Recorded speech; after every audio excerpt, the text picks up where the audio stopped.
Is recommended by Anne-Marie Morgan. She says bathing in porridge oats can help. I've heard this. She uses the foot of a pair of tights and fills it halfway up with porridge oats. She then ties a knot around it, and she puts that in the, ties it around the bath. Yeah. She ties it around the top, and then when the bath is full, she then rubs her body with the sock that's containing the oats. Now this is just porridge oats, uncooked, raw.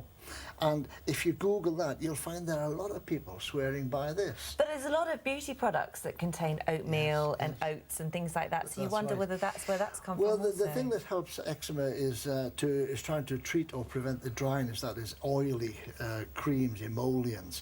And there may well be in oats some form of lubricant, like an emollient that's in there. That's released. That's having an effect. Again, doing no harm. And of course, if that's not working, you can buy hydrocortisone cream from your chemist and the emollient creams and emollient bath oils, which are very important. Migraine next. This is recommended by Marianne. Yeah. Vinegar. That's right. Yeah. Marianne is using vinegar to treat her migraine, and she's using it fairly early on in the attack. And you'll see what's she doing with it? She's mixing the vinegar in water and soaking a face cloth, and then she goes to a quiet room, lies down and puts the face cloth on the face. This is like Jack and Jill went down the hill, banged his head, vinegar and brown paper. They fixed it up. So was that the same idea? Yeah, but he broke his crown, Jack did. He didn't have a migraine, right? But having a migraine might feel like a broken... crown. It's not just a headache. The interesting thing there is vinegar contains acetic acid. Acetic acid is an astringent, and it may constrict the blood vessels, but also the fact that they're lying down in a quiet place, eyes closed. That's what you should do with a migraine attack as soon as it starts, if you can do that. All right, verrucas. Okay. Yeah, now verrucas are warts on the bottom of your feet. Now, warts on your hand are sort of like cauliflowers growing upwards and outwards. On the sole of your feet, they're flattened by the weight. And warts are fascinating because there are all sorts of odd cures. Touching the wart with a knife and burying the knife in the soil overnight will cure the warts. Charming them, an old lady in the village will charm the warts away. Does she do that? Whatever she wants to do, however she charms. Touching a wart with a frog's leg. The thing is, warts will go anyhow. Why are warts so weird? Why do people come up with so many strange things for them? Well, some of these must work. I mean, I had a huge verruca on my heel and it just disappeared in about 6 weeks. Did you touch it with a frog's leg? No. But the treatment here, and there's evidence to show this, is duct tape. Right? Get to B&Q and get yourself some duct tape.